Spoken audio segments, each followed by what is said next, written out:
Bonjour à tous. Ça nous est tous arrivé de rêver lorsqu'on dort. Aujourd'hui, nous allons voir, peut-être on rêve lorsqu'on est réveillé aussi. Dans la paracha de Michaël, sa Torah nous raconte les rêves de Pharaon, Paro. Il était sur le fleuve et il voit cette vache qui sont grasses et bonnes d'aspect, qui sort du fleuve et qui paissait dans le marais. Puis il y a sept vaches qui sont moches d'aspect, maigres, qui sortent du fleuve, se tiennent à côté des sept autres qui étaient grasses, puis les sept maigres avalent les sept grasses et les maigres n'ont même pas grossi. Puis après il fait un rêve, qu'il y a une tige sur laquelle montent sept épis de blé qui sont bons et sains, et après sept épis qui sont maigres, frappés par le vent d'ouest. Et les sept épis qui étaient maigres avalent les sept qui étaient bons et sains. Le matin, il se réveille, il appelle tous ses magiciens, les sages d'Égypte pour lui expliquer le rêve, et personne n'est capable de les expliquer pour Paro.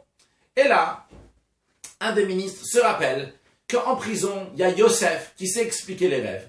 Yosef vient devant Paro et lui dit « Dieu est en train de t'informer ce qui va se passer.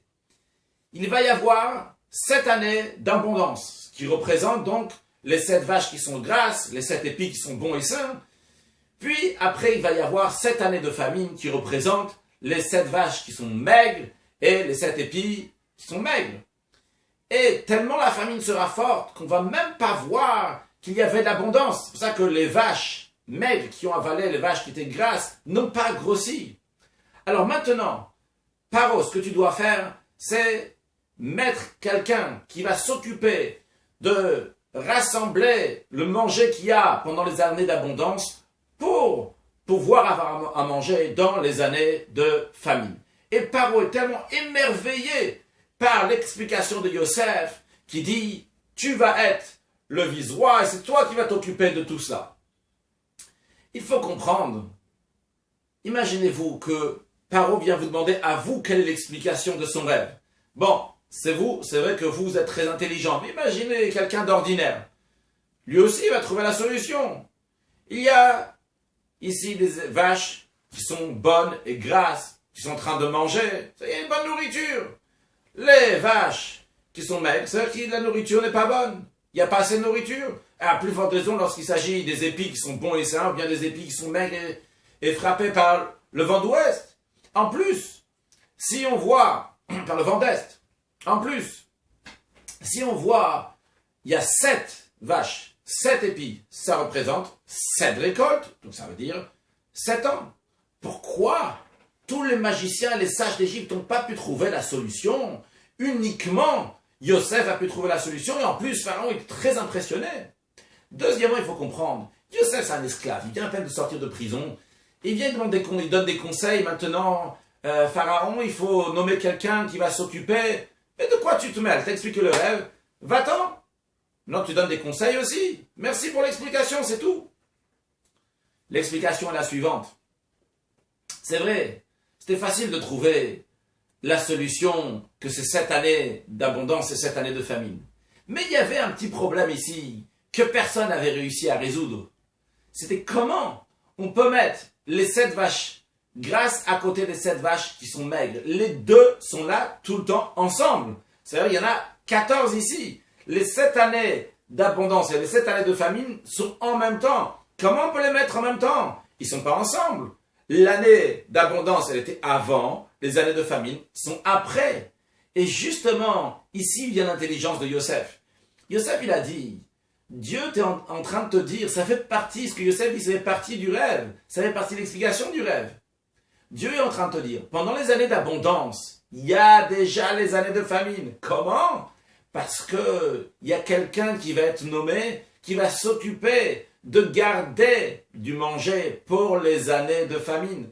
De manière que pendant les années d'abondance, on a déjà les années de famine en tête. Et de même, quand il y aura 7 années de famine, on aura le manger des 7 années d'abondance. Donc, ils seront ensemble, les années de famine et les années d'abondance. Et sur ce point-là, Paro était impressionné de l'intelligence de Yosef.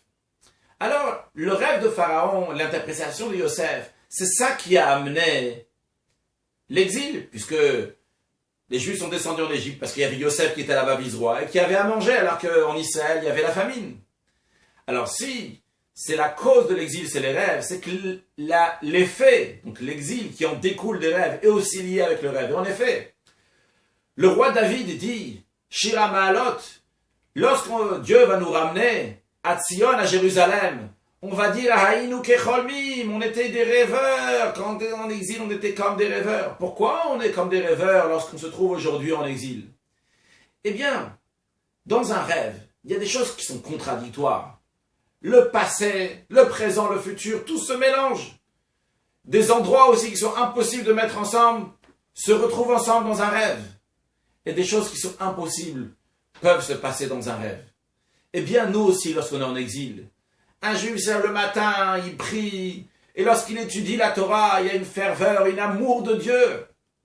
Lorsqu'il va après dans le monde, et il rencontre des difficultés financières, à la place d'avoir confiance en Dieu, que lui il a fait de son côté, Dieu va faire sa part, il commence à avoir des soucis. Si tu as des soucis, ça veut dire que tu n'as pas de confiance en Dieu. Alors d'un côté, tu es en train de prier à Dieu, étudier la Torah, tu es sûr et certain que tout vient de Dieu. D'un autre côté, tu te fais des soucis. Il y a quelque chose qui ne colle pas ici. C'est comme dans un rêve, il y a quelque chose qui est contradictoire. Tu as 7 années d'abondance qui représentent le moment de la prière, le moment de la Torah, qui te donne une abondance. Et d'un autre côté, tu as 7 années de famine qui représentent les soucis que tu te fais dans les sujets du monde. Viens Yosef et te dit, tu as la force, mon cher juif. Prends les 7 années d'abondance et mets-les dans les années de famine. Lorsque tu es en train de prier, lorsque tu es en train d'étudier, prépare-toi, prépare ton plan. Comment tu vas te comporter lorsque tu vas te retrouver dans un monde qui a l'air de te faire des soucis, comment tu vas gagner ta vie? Et de même, lorsque tu vas aller dans le monde, dans les 7 années de famine, tu risques d'avoir des soucis. Non, là-bas, tu te rappelles des forces que tu as prises et tu profites des forces que tu as prises pendant les 7 années d'abondance, pendant la prière, pendant l'étude, et justement, mets-les ensemble pour ne pas être un rêveur, mais faire de tout ça que ça soit une réalité. Alors, ne soyons pas des rêveurs. On va faire tout ce qu'il faut pour amener Mashiach. Now, une excellente journée.